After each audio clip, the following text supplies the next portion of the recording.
Ruby, ஏன் உனக்கு தூங்க வீட்டில் இடம் இல்லையா? நான் வீட்டில் இடம் கொடுக்க மாட்டேன்னு சொல்லிட்டேனா? ஆ, வீட்டில் இடம் இல்லையாம்மா? வீட்டில் வா, வீட்டுக்கு போகலாம். எந்திரி.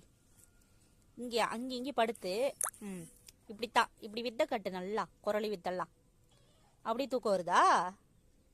இங்கே பாரு, புண்ணாயிடுச்சு பாரு, வா மருந்து போடலாம். வா, இப்படிலாம் உருண்டு பேர் என்ன, இப்போ என்ன காயம் ஆகாத என்ன 2 அதிகமா? லூசு பிள்ளையே, எந்திரிச்சு வாடி போகலாம். மருந்து எடுத்துன்னு வந்து அடிச்சு விட்றேன் இரு.